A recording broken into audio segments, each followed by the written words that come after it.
Hi, everyone, and thanks for joining today's webinar. The webinar topic for today is deploying Hazelcast IMDG and Apache Kafka for IoT stream processing and analytics. And our presenters for today are Andrew Stevenson, who's the CTO at DataMountaineer, and Viktor Gamov, who is the Senior Solution Architect at Hazelcast.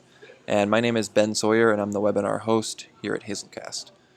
And there will be a Q&A session at the end of the webinar, so go ahead and hold your questions until then, and we will get those answered.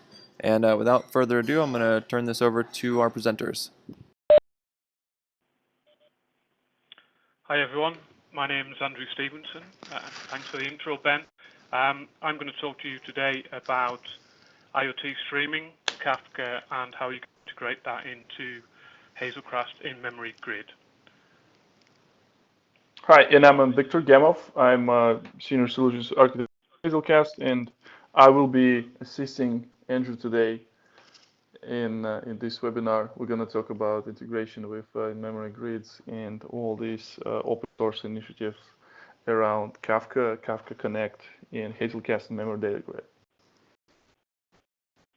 Okay, so as Victor said, we're going to go over a bit about DataMountaineer first, then how you integrate IoT into a streaming platform. We're going to do a high-level view of what Kafka is for those that don't know, talk about Kafka Connect and why you'd want to use it, and then a demo of that. So myself, Andrew Stevenson, I'm the CTO at DataMountaineer. My background is that I'm a solution architect. I spend a lot of time consulting in the UK with various investment banks. I've also worked at numerous high-frequency traders and stock exchanges. So in my spare time, I've actually contributed a little bit to Kafka Connect itself, also to Scoop and some other open source components around big data. You can reach me directly at my email at andrew@datamountaineer.com, and you can also join DataMountaineer's Slack if you want to speak to us directly. So now, Victor? Yeah. Yes, thank you, Andrew. Yeah, I work as a Senior Solutions Architect here at the Hazelcast, and I work with various customers and open source developers and community, and for people who are interested in memory computing and memory data, distributed caching, all sorts of things. And I guess there's a common ground between Andrew and myself. We are interested in fast data, big data, but unless it's fast, right? Yeah.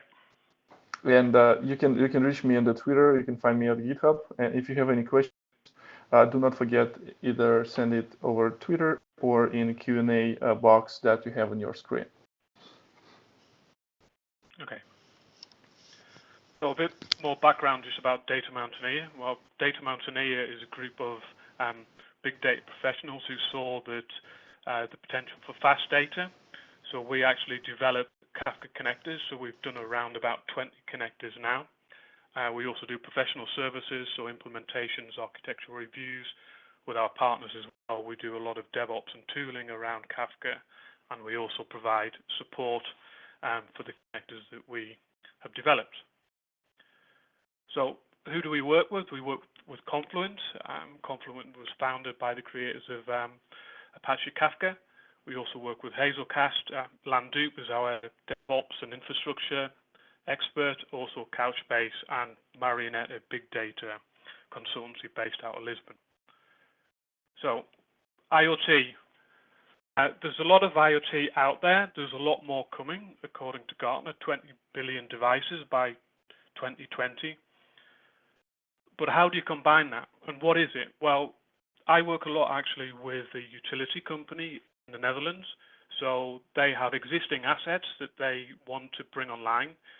For example, they have wind parks, they have power plants, they have power grids.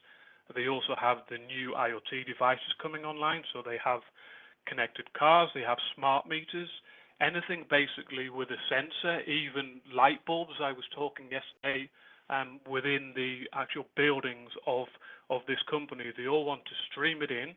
They want to stream it in, and they also want to join it with social media data, also financial data. For example, they want to optimize their forecasts. So the head of the asset-backed trading in this energy company, because they have a trading division as well, was talking about optimizing their uncertainty of their forecasts, and then they also want to be able to steer their assets as well. So they bring all this stream of IoT data in, they process it, they optimize the forecast, they also feed it back out to tell the wind turbines to speed up or slow down. So how do you hook into this? Well, there's two main protocols out there at the moment. You have CoAP, which is Constrained Application Protocol, and you have MQTT. So we'll start with CoAP. CoAP is for more constrained devices, very inexpensive devices, and it's UDP based. It's also based on HTTP REST response. So you have traditional get, put, post, deletes, but in addition to that, they also support observables. So you can actually start observing a resource on a CoAP server, which we'll see later, and stream data in that way. So there are a number of implementations out there. The one that DataMountaineer uses is from California. So this is actually an Eclipse project. So this is an implementation in Java for both the client and the server. So MQTT, this is more of your traditional pub-sub architecture with a client and a broker. This was actually open sourced by IBM, but in contrast to CoAP, this is a TCP IP-based communication. Now, it does support persistence as well. It only holds on to the last message, so you can't really use it as a buffer, which is one of the slight drawbacks of it. So how do you cope with all this stream of data? Not only your streaming IoT data, but your existing connections that are out there, SCADA, for example, and combine that with your social media data and your operations data that are coming in. Well, you need a streaming platform. So you need something to act as a gateway. So you want something that's able to load and unload data in and out of your system, i.e. something like Kafka Connect. This is what it's very good at. Then you also need a persistent pipeline layer. You need to be able to get this fast data in. You need to be able to move along the pipeline. And whatever you choose there has to be able to ingest this massive stream of data. It needs to be able to scale. It needs to be able to handle any back pressure because you may have slow consumers. So an ideal candidate for that is Kafka. Now, Viktor, would you like to talk about the processing side of it and the storage side of it here? Of course, thank you. In a sense, after data arrived into this persistent memory storage or memory or distributed log that will contain all messages, you would need to use some framework to run the processing and to run some aggregations or any type of computation logic. You can use Hazelcast Jet that has native connector for Apache Kafka. So you can actually have a source for Jet DAG and use Jack computational platform to run all sorts of computation logic. Plus, after you done, you can persist result as grid, or even simpler if you just simply want to, output to Hazelcast and store the data in a form of IMAP or cache or ring buffer or queue. In this case, you can use just a Hazelcast IMDG. Okay.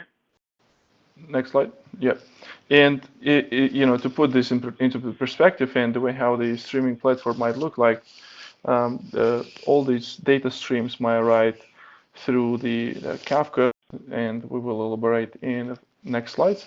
But these streams can be not only like streaming data when the data is just arriving and you don't know where this data are going to end. Also, the batching use cases also supported. So Hazelcast Jet has a connectors for HDFS, for example, where data can be retrieved from big data solutions.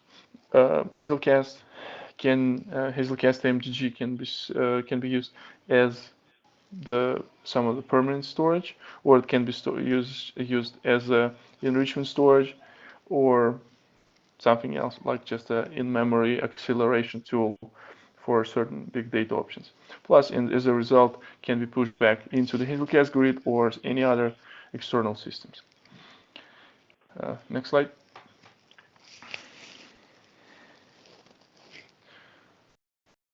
So in this webinar, we're not going to talk about Hazelcast yet, but we actually did the webinar. The previous webinar was about distributed stream and batch processing with Hazelcast Jet. So you can get yourself familiar with Hazelcast Hazelcast Jet streaming capabilities if you go to this link. I believe a recording is already available, so you can enjoy this presentation. And now we are going back to Andrew and how Hazelcast can be hooked into Kafka without basically, coding, right? Yep. Okay. So this is another take on that picture. This is DataMountaineer's view on the architecture. It's a bit higher level, a bit more generic, but the core component is Kafka. We have all the sources on the left-hand side. That can be anything from a database, a file, to IoT. Doesn't matter. We have a connector for a Bloomberg terminal. So we use Kafka Connect to focus on bringing the data in. It's persisted in Kafka as our durable pipeline. We're able to process on it with Hazelcast Jet as one example, and then we're also able to use Connect to take the data out to the sink of our choice. For example, Hazelcast in-memory grid, or it could be whatever data store you need. You could also do parallel writes. It's not a problem. So a bit about Kafka. Kafka was open sourced in 2008. It was first developed at LinkedIn by Jay Krebs, and in 2012 it became a top-level Apache project. Now it's gained a lot more traction now in 2014 because Confluent, which was founded by the creators of Kafka, was set up. And in 2016, Kafka Connect API was released. That was early 2016.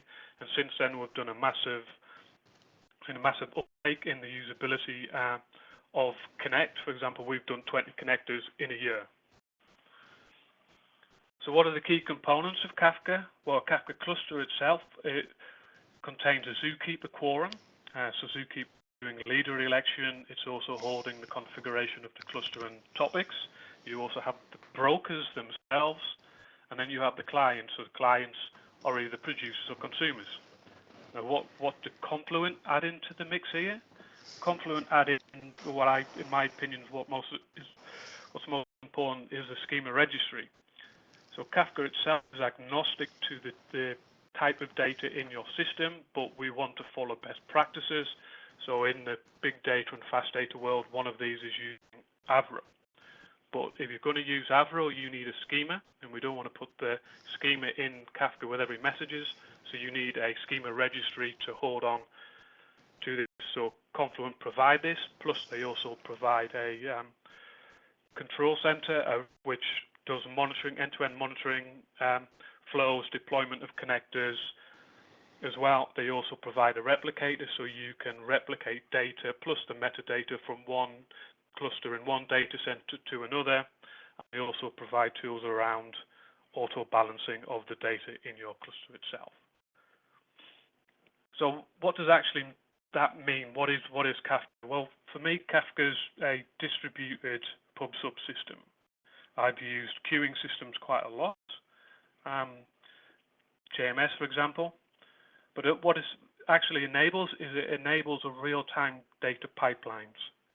So it's very good at using it as an integration platform, especially into the traditional big data stack. But underneath it, what it actually is a log-based architecture. So what you actually get is a distributed ordered commit log. And if any of you have worked in database replication, this is all quite familiar. This is how databases replicate themselves. This is how you would restore a database. You actually replay the log. Now, Jay Krebs has actually done some very good blogging about this, so I would recommend that you read all the blogs on the Confluent site about this. And he also has a book called I Love Logs, which is all around what you can do with a log-based architecture, which Kafka essentially is. So within Kafka, you have topics. So you publish to a topic and you read from a topic. And within a topic, you have partitions. This is how Kafka scales. You are actually writing to a partition in a topic. These partitions are then replicated out across the cluster to get durability. So when you actually write, you're actually writing to the end of the write-ahead log. So it's a sequential write onto the end. And when you read, you actually read from an offset and you read the whole log from left to right. And every time you write, you're actually putting into the partition, you're getting an offset. So these numbers 1 to 9 here are actually the offsets that Kafka appends to each message that goes down. In the latest version of Kafka 10.2, they're actually putting a timestamp as well. So as a consumer, then you can say read from the start of the log, read from the end, or read from a certain point in time. So this actually makes Kafka quite fast because it's essentially two high-level actions, a sequential read and write. So the producers are actually producing messages onto a partition, and there's always a lead broker for the partition. And those messages are actually an envelope of a key and a payload. Now, we've already said that the payload is actually, Kafka doesn't care what it is, so effectively it's a byte array. But the key is quite important because the key determines into which partition your message goes.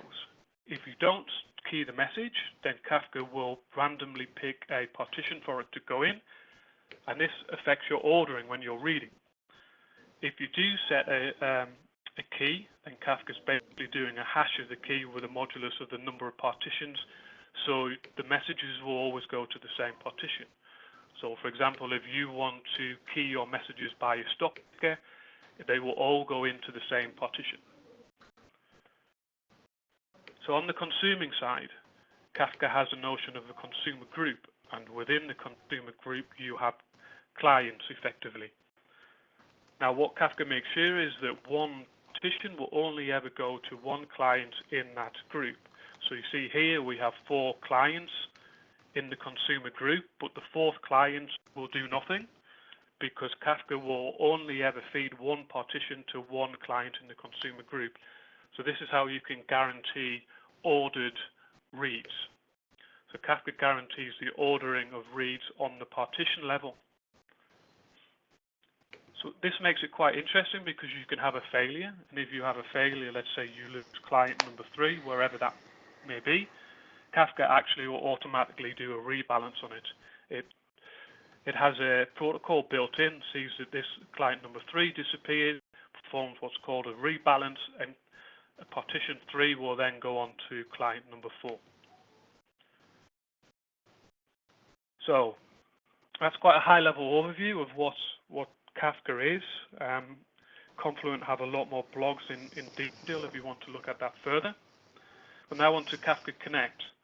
And my background was spending a lot of time doing data integration.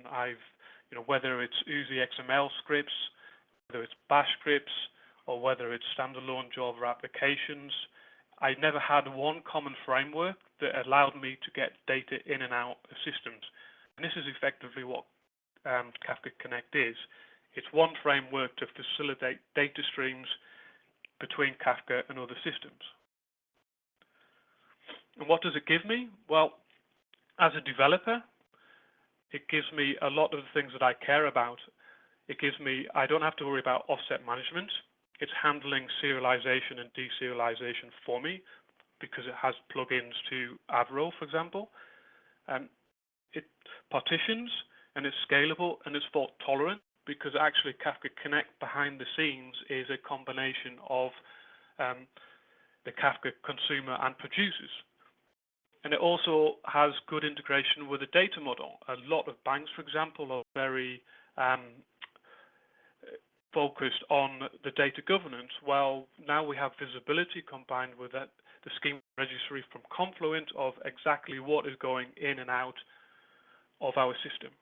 Also, you get the metrics out of the box from Kafka, so it's very easy to hook up to your monitoring framework. So you get a lot out of the box, and it's done by the community and developers who are focused on doing one thing well, of getting data in and out of that system. And it lets you focus on the bit in the middle of the architecture, which is the processing, which is the domain logic. It's also very easy to use. So like I said, there's a lot of connectors out there, and you can actually construct end-to-end flows without any code, which is what we're going to do in the demo. So these configurations, what do these configurations look like? Well, actually, they're just key value pairs. There are some base configurations you need to give. You need to give the name. This has to be unique per the Kafka Connect cluster, the class you're going to use, and the number of tasks. So this is effectively the number of clients in your consumer group if you're a sink on the consumer side. And then you have a number of options depending on what the actual sink is doing. So this is an example of how you would configure the sink for Hazelcast. We have a name. We have the Hazelcast Sink Connector class. Here we're saying we want 3 clients in the consumer group effectively. We're saying that we want to take it from a topic in Kafka called co-op sensor. And then we have a SQL-like configuration where we want to say that we're going to write it into a ring buffer, and we're going to take all events out the co-op sensor as JSON and store it as a ring buffer. Now the Hazelcast Sink does actually support all the data structures in the in-memory grid, so we can write to ring buffer, queues, maps, IMaps, caches, multi-maps. I think that's them all. There's actually documentation if you look at that further on our documentation page. So the KSQL that I showed there, this is something that at DataMountaineer we developed because as we were writing a lot of connectors, we found that we were repeating functionality, i.e. we want to cherry pick fields, we want to auto-evolve the downstream schema of a relational database or something else. We want to be able to set the primary keys, for example, for Redis or HBase. So we came up with a simple SQL-like way to configure this. So this is further examples of what you can do with KSQL here on the Hazelcast Sink.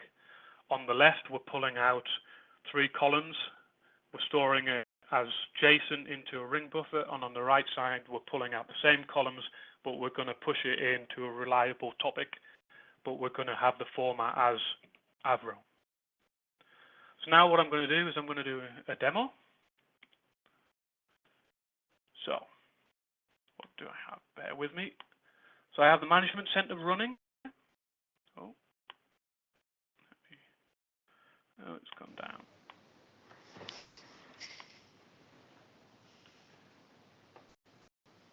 So I'm just starting the management center up again.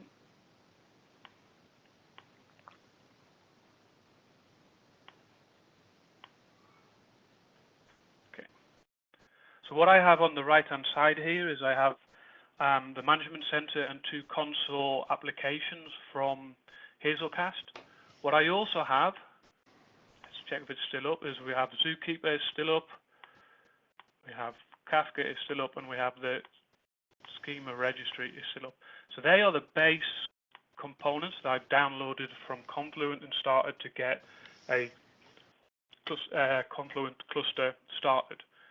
What I also have is a test co-op server running here. So this co-op server is now started. So what I'm going to do is I'm going to start a Hazelcast Sink, and then I'm going to start the co-op source, and this will automatically stream fake co-op data coming out of this co-op server into Hazelcast. So we can see there's nothing in these queues at the moment. So I'm going to start Kafka Connect. So it's pretty easy to start. You run the binary and you give it a config file. This config file is actually telling it where is Kafka, where is the schema registry, where is Zookeeper, and its underlying configuration. because Kafka Connect actually stores all its configuration in Kafka. So it's actually resilient. So if it goes down, it comes back up. It can just restart from where it left off. So Kafka Connect is starting. So Kafka Connect itself actually exposes a little REST API on top. So at DataMountaineer, we built a little CLI on top of that. So we can see there's nothing running at the moment, and we can also see what's loaded on the class path. So in this case, these are you've already preloaded onto the class path some of DataMountaineer's connectors. So in this case, we have the co-op source and we have the Hazelcast Sink. So let's have a look at the configuration files that we're going to push in. So the Hazelcast Sink first, the standard ones we described before, where we have the class and we have the topic, and then we have some connection details for Hazelcast itself, and then we have the KSQL statement. So in this case, I'm going to insert into dev, which is a queue, and I'm going to select everything from the co-op topic, and I'm going to store it as JSON. So on the co-op side, we have something similar. I'm going to start the class, and then I'm going to connect to my test co-op server that I'm running, and then I'm going to select everything from the sensors resource, and I'm going to insert it into the co-op topic. Andrew, do you want to demonstrate our listeners and viewers how the data is originate, like how the format that co-op server pushes back, how it looks like this JSON file? Well, I know you have some plugins on the browser. Oh, yes, I have. There's a co-op browser, but co-op itself is just going to give you text or JSON string. It's entirely, it's not, there's no fixed format they're going to give. What I'm showing now is actually a plugin for co-op. It's called Copper from the Californium Eclipse project. So we can see that we have the sensors resource here, and you can start observing for it. So there you can see this is an example of the message coming out. So we want to visualize what's going on there. Yeah, I want to leave that page. So what I'm going to do now is I'm going to create the Hazelcast Sink. So what I need to do is use my CLI to say create me a sink, and then feed in the properties file. And now we can see that Kafka Connect has started a sink and a bit of nice ASCII art. We all like ASCII art. So that's started. And now we want to do the same thing for co-op. But first, let's check that we have the sink running. Yes, we have one running. Now let's create a co-op source. And we'll feed in the co-op source here. So then we should see the co-op source coming up at the top. Yep, some more ASCII art come in there. So he's running. And then if we go back now, we have two sinks. You have a sink running and a source running. So if we actually look in Kafka itself now, so this is a Kafka console consumer, there we have data flowing in to Kafka. Now if we start looking in Hazelcast, we have items start coming in to the queue on this side. Here we have 7 items and 8 in the backups, and then if I go to the console, I should be able to view some data. There we go. We have data flowing all the way through. Or you could just simply show it on the UI on the left-hand side. Yeah. So now we have data flowing all the way in. So that's an end-to-end flow from, okay, it's a test server, but it's configured simply via REST API to take data in from co-op. We also have MQTT. You can put it into Kafka, you can process it however you want to, and we can write it quite easily out to any sink that we want to simply via configuration. So what's also quite interesting is if I shut it down, so I've just killed Kafka Connect completely, I can start it up again, and because all the configs are in Kafka, stored in Kafka, it's restarted and away he goes again. So that is the end of the demo. So what I'm going to do now is I'm just going to talk a bit further about how Kafka Connect is actually working behind the scenes. Okay, so I'll just shut everything down there. Should be fine. So a bit deeper into Connect. Kafka Connect itself basically has modes. It also has connectors, and it has tasks, and it has converters. So in terms of the modes, it has two modes. It has a standalone mode. This is effectively where you're running Kafka Connect on just one machine. For example, you're testing it out, or maybe you want to do one-off imports. It also has a distributed mode. So this is what we've just seen. I was demoing this. I was actually starting Kafka Connect in distributed mode. So effectively here you can start one or more workers on one or more servers, and they all form together to form a cluster or effectively a consumer group. So how does it form a cluster? Well, when you start Kafka Connect in distributed mode, you're actually giving it a group ID, and this group ID is actually a consumer group. So when it starts up, it reads from the backing topic of Kafka Connect, and Kafka actually sees all these workers as a consumer group. So in terms of the connectors themselves, the connectors, when you're writing a connector, you have to basically implement two classes. You have to implement a connector class, either a source connector or a sink connector. Now these guys are basically responsible for breaking up the work into tasks. So if you think about the Hazelcast Sink, we may want to write out 10 topics, but we've only been told that we're allowed to use 2 workers. So therefore we have to break that up into one task gets 5 and the other task gets 5. So it's the responsibility of the task here to decide how the work's going to be done based on the incoming configuration. Now you can have multiple connectors running in the same cluster, so you can have multiple connector instances to run into Hazelcast all within the same cluster. You only just need to give them a unique name.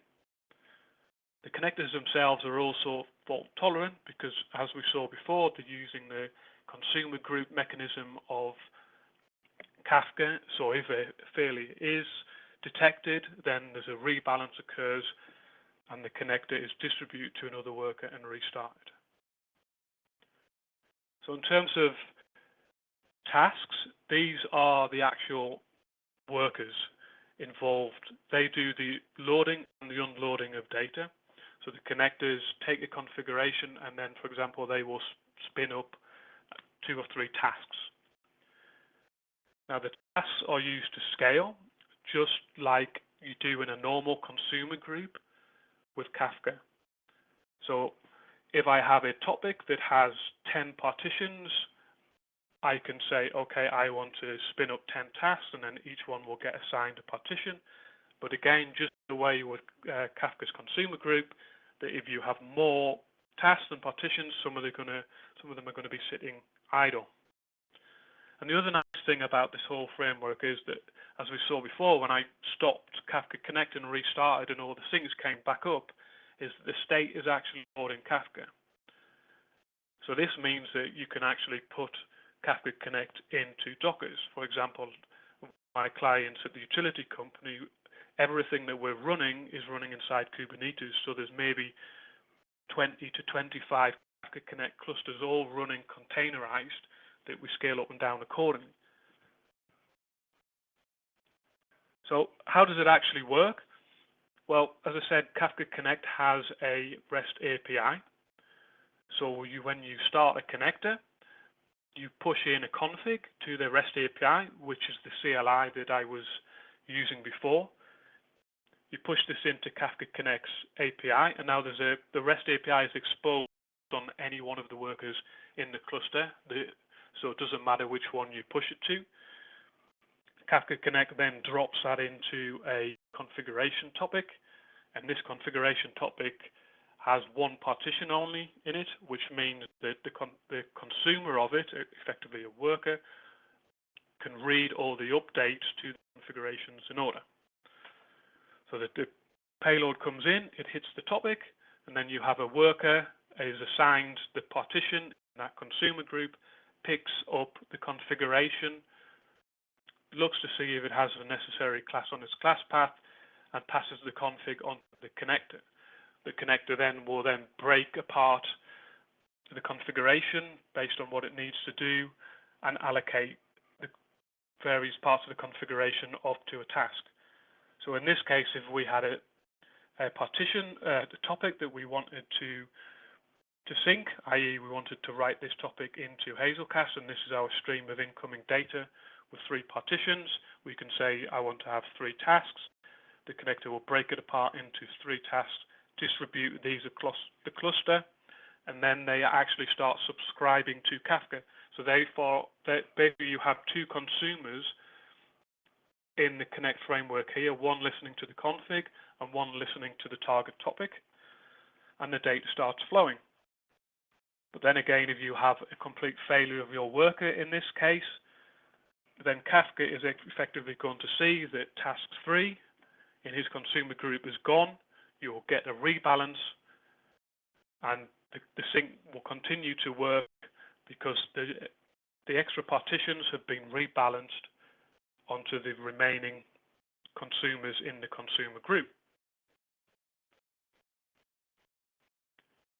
So the last part of Connect is the converters. Now we said that the Kafka itself is agnostic to the data type. Well, Kafka Connect itself doesn't want to be tied into any implementation of any sort of format. It actually has its own internal structure. So how do you convert from your JSON into Kafka's internal structure? Well, if you do that, there is a JSON converter that comes from Kafka. With the schema registry from Confluent, they also ship a Avro converter. So this will work with the schema registry to decode the messages and convert them automatically into Kafka Connect's internal data structure. So in terms of the connectors that are actually out there at the moment, these are a sample of some of the connectors that we have. So for IoT, we have a CoAP source and a CoAP sink. We also have an MQTT source. We're in the process of writing a sink for that. But we also have, obviously, the Hazelcast sinks as well, and covering pretty much everything else, all the major data sources. If there's an API out there in Java, we're basically planned to do it. You can find all our source on our GitHub page at github.com DataMountaineer/Stream Reactor. All the connectors are in there, and at docs.datamountaineer.com, all our documentation is there with quick start as well. Integration tests are done by our partner Landoop, and we also have everything is also in a Docker available on Docker Hub, and also Landoop as well actually have a complete quick start called Fast Data Dev that includes complete Kafka cluster in there with all Data Mountaineer's sinks and sources ready to go. So, to summarize, Kafka Connect is a scalable, fault-tolerant, common framework that allows you to create end-to-end flows of including IoT data and stream it into Hazelcast, and it does the hard work for you. Questions?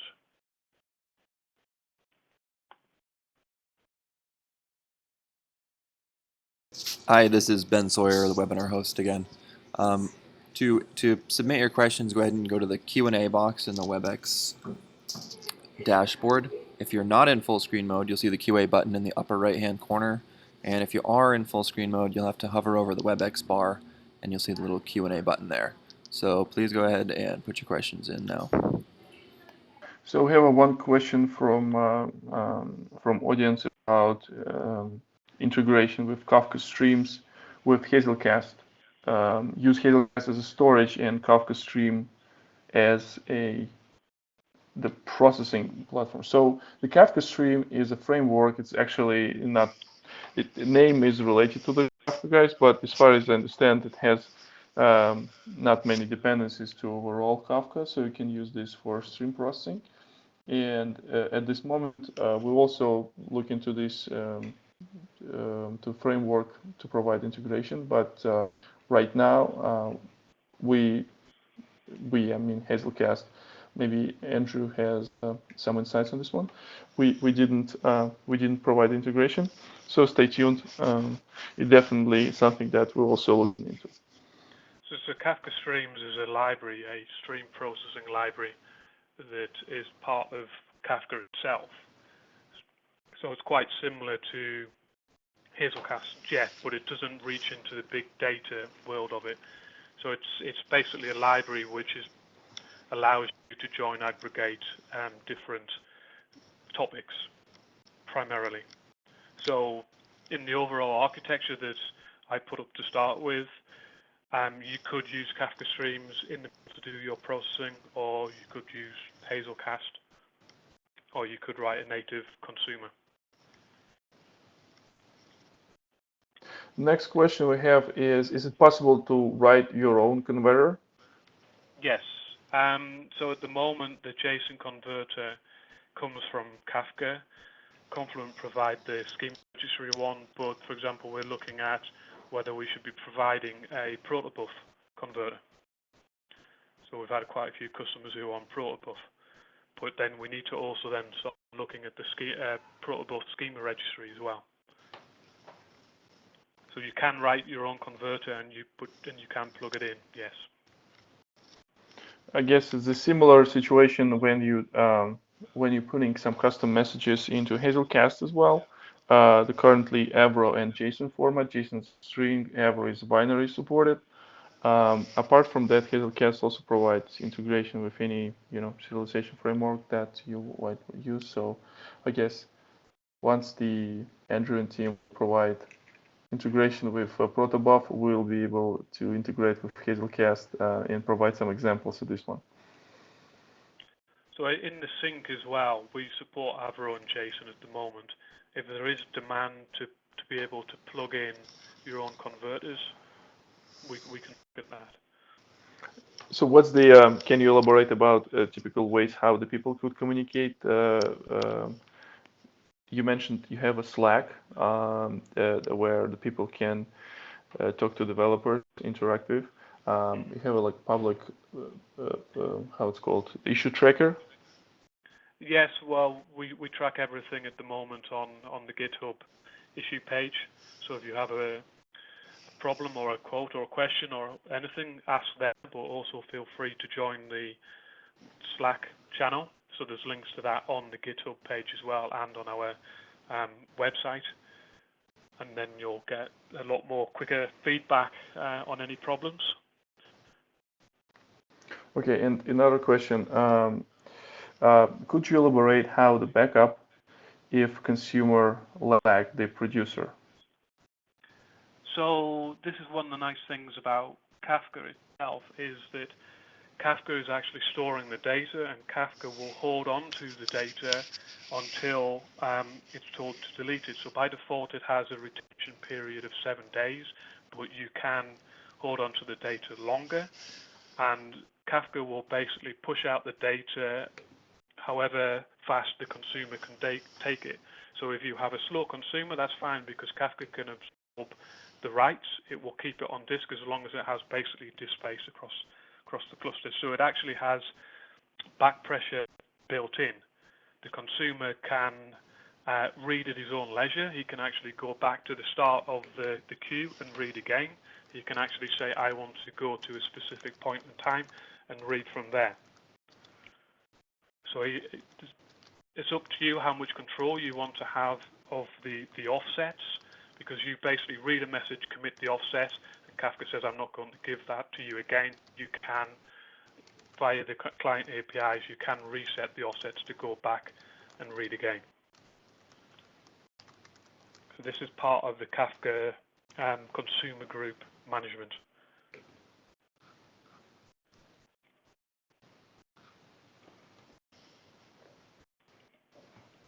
Any other questions? If you have some questions, there is a button on the right top corner called Q&A. If you don't have Q&A window open, you need to click on this button and you will see a Q&A like a chat window, so you can send this message and we can answer this right away.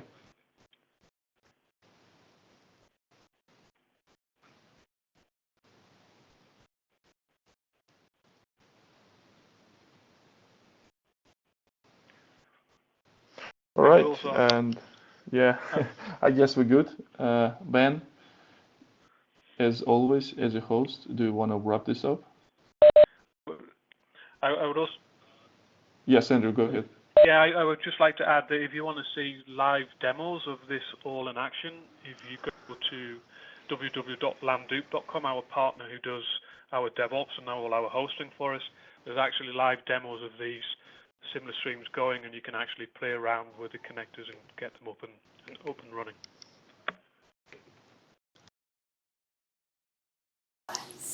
Great. Well, thanks, Andrew and Victor. We have made a recording of this webinar, and we will be sharing that in the next few days once we get that processed. And so everybody who's registered will get an email with a link to that, and you're more than willing or more than welcome to share that around with anybody else who might be interested. So look for that, and hope everybody has a great day. Okay. Thanks, guys. Thank you.